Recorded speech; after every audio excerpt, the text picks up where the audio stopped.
Dear students, today we are going to see the analysis of the prose piece A Deed of Bravery written by Jim Corbett, and in the analysis we are going to see the last part. Now in the last session we had seen the story up to a stage where Narva was admitted to the hospital at Kaladhungi where his wounds were supposed to be dressed by the doctor. Now, the doctor was inexperienced and he had made more wounds than the tiger with his lancet, but either Jim Corbett or Narva did not have any other choice other than getting the treatment from the inexperienced doctor at that particular hospital, as there was no other hospital around. So till this point we had seen in the second session, in the second part of the analysis. Now in this third and the last part of the analysis, we are going to see the rest of the story.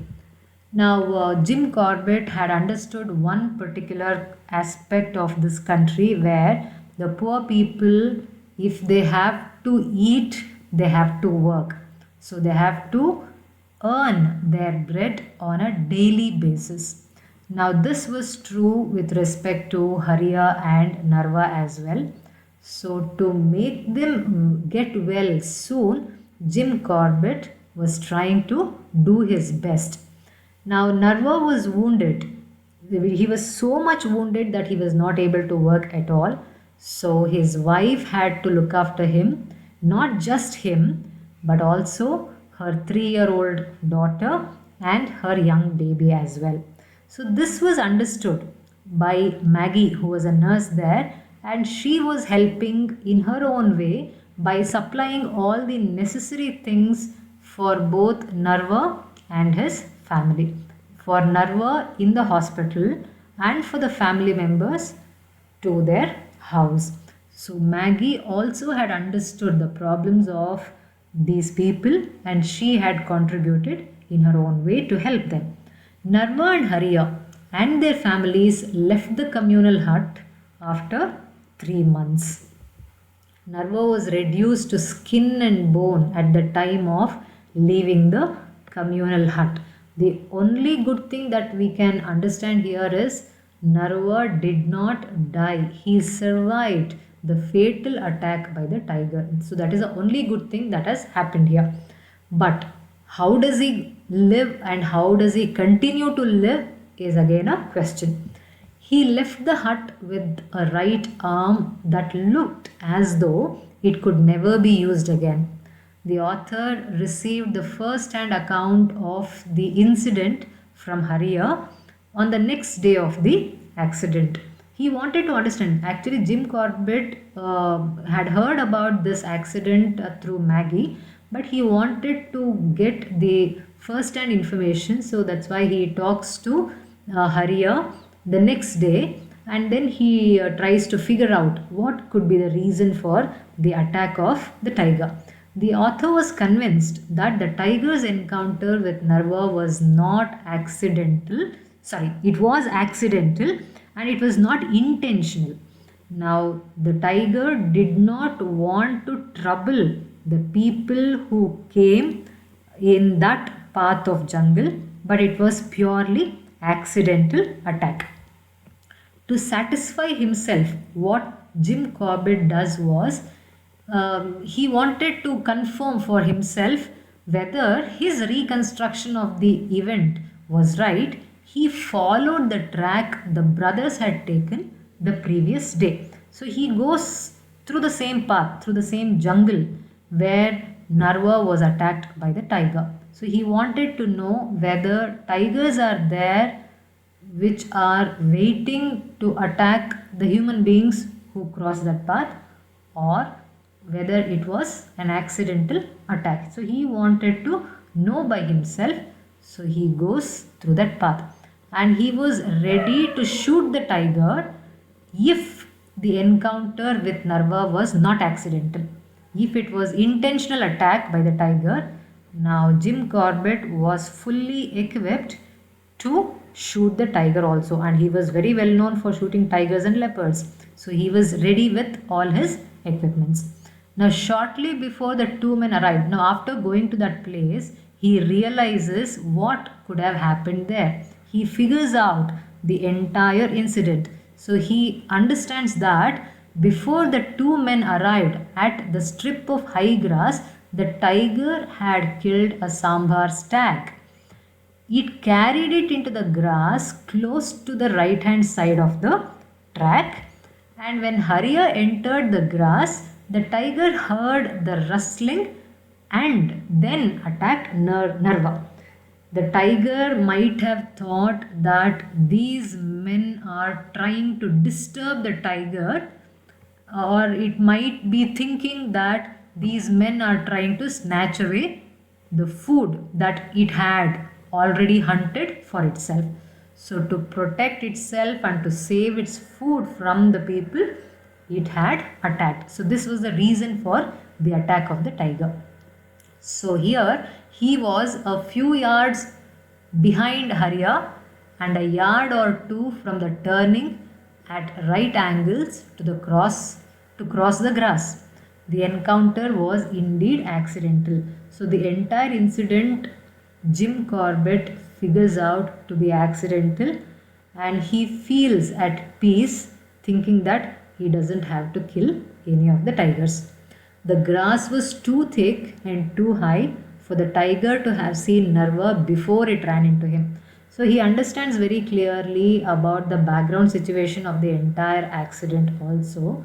And it was very clear that the grass was so high that tiger did not plan to attack Narva even beforehand.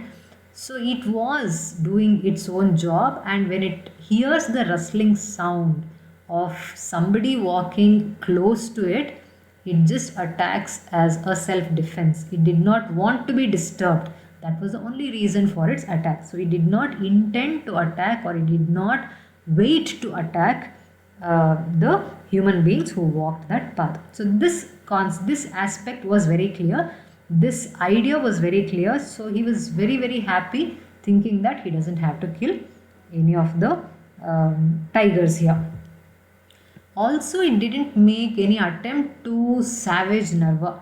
And one more point which strikes Jim Corbett's mind, and it proves to be a proof for the accidental attack and not the intentional attack, is that the tiger did not repeatedly attack Narva when Hariya was trying to save him. So it just stood up and it went back to its place. It never attacked Hariya or Narva again. So that was one more proof that tiger's intention was not to wait and attack at all. So it even allowed Hariya to drag his friend on whom it was lying away from under it. So the tiger allowed him to live, and it joined the party of tigers. So the tiger was not a harmful tiger. So it just wanted to save itself, that's all. So this party of tigers are mentioned in the chapter Just Tigers in one of the books that Jim Corbett had written, Man-Eaters of Kumaon. So in this book, the party of tigers is considered as one of the chapters. That's how he gives credit to the tigers as well. Hariya's rescue of Narva was the greatest of all the brave deeds that the author had witnessed, read, or heard about. So he feels very happy, and he witnesses and he sees through his own eyes how Hariya had saved Narva. So this becomes a great deed of bravery, and he feels that there should be a recognition of this act of bravery. For Hariya was unarmed and alone in the thickest jungle. So though he was alone and not armed, not prepared for any of the attacks, he could save his friend without giving a second thought. So this was a great deed of bravery according to Jim Corbett. So he showed his bravery and pulled his companion away from the angry tiger that was lying on him. So he did not even have a second thought. What if the tiger attacks him? That is Hariya. So he did not have all those thoughts. Just saving his friend was the thought he got at that moment, and he pulled Narva from below the tiger and then dragged and carried his friend for 2 miles up a steep hill to a place of safety. So, until then, he was just having in mind that his friend should be saved from the tiger. Hariya was so courageous, and he was courageous enough to take Narva, not knowing that the tiger was following. So, tiger had followed them to a certain extent, but Hariya did not even see or think about all those things. He was just thinking of saving his friend. Any man could envy this degree of courage. So, any man, any human being, any sensible human being will definitely envy this kind of courage. The author took the statement from Hariya with the intention of getting him a recognition which was unknown to Hariya. See, Hariya did not save his friend for the sake of recognition or for the sake of becoming famous or to show off his bravery, nothing of that sort. His only intention was to save his friend. But the author wanted to get him some recognition. Maybe this recognition can be in the form of monetary benefit also, so it may help these people. So that was the intention of Jim Corbett when he thought of getting recognition to these people. But Hariya said that he did not do anything and just tried to avoid the trouble on his brother like Narva. So that was all his intention. So this shows that these people who are poor, they have that bonding which is so strong, and they are so humble, and they are not after money or fame. This is very clear from this. And the author also took Narva's statement a few days later when Narva reached a stage where he could speak. He also took a statement about what happened during the time of that accident from Narva himself. Narva whispered with pain not to let his brother get into any trouble, because people may think because Hariya took Narva in that path the tiger attacked, making Hariya responsible for the attack. People may think that way. But Narva said, please see to it that my friend and the brother like friend should not get into any trouble. It's not because of him that I was attacked by the tiger. It just happened. We were crossing that path and it just happened. So Hariya is not at fault for any reason. The author wanted to end the brave story of Hariya by getting him either a certificate of merit or some other small token of award. He tried his best to get them the award of bravery in some or the other form, either in the form of certificate or a form of memento or monetary. Somehow he wanted to get them a recognition. He really could not do it because of the great Indian red tape and the World War II. Official delay is always there. Indians known for the official delay. When it comes to government activities, we know how it happens. When something starts, by the time it ends, it will take one generation. So nobody would get the benefit or help immediately. So that is called red tape. So, and World War II was also going on. So because of these reasons, Jim Corbett really could not get any help from the government for these people. The government expected, even if the government wanted to help, it expected some kind of proof, that is the truth sworn by independent and unbiased witnesses, which he could not. So Jim Corbett could not provide that kind of a proof, witnesses for the government for them to think about the award. So Jim Corbett really could not help these people in that way. One of the bravest deeds ever performed, according to Jim Corbett, had gone unacknowledged. So nobody even came to know about this deed of bravery, and it never came to light. So he wanted to help the two people, that is Hariya and Narva, in one or the other way, because they were really poor. Both of them were really poor. and Hariya did whatever possible for his friend Narva and his family. Now, author was thinking about approaching His Majesty the King to get some kind of help for these brothers, Hariya and Narva.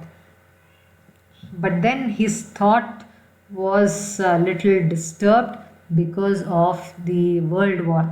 Then he thought his approaching of the Majesty would not really work, and he abandoned the idea of approaching the king to get the help from the government or the king to these brothers.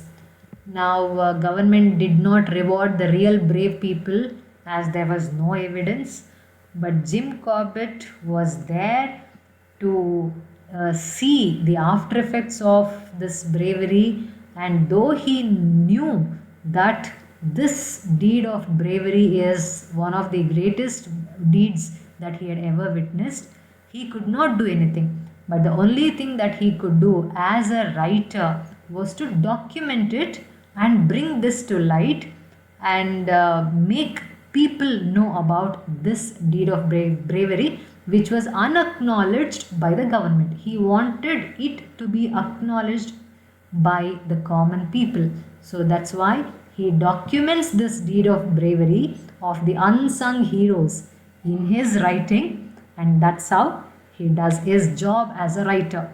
So, in his best possible way, Jim Corbett had contributed in the lives of Hariya and Narva. He, as a naturalist, as a person who cares for poor people, he has done his bit as a responsible human being and as a responsible man who is a part of nature, who loves nature, who cares for nature. He has done a lot for the animals as well as the deserved human beings, his fellow beings as well. So, from this story, it's not only that we come to know about the deed of bravery of the people who have not come to light. It's not just that we come to know, we also come to know more about the author. We have seen about Jim Corbett in one of the sessions, that is the introductory session about the author. But through this lesson, we come to know more about the personality of Jim Corbett, which is really helpful and which is really motivating for anybody who reads this story. He can be a role model to any of the readers of this particular story. I hope this analysis, which has been divided into 3 parts, have made the analysis clear for the listeners, and I hope all the students can get some kind of understanding and benefit out of this analysis of this particular prose piece. Now, in the next session, we will move on to the short questions and the language components based on this particular lesson. So, with the help of this analysis, we can answer those questions. Thank you very much.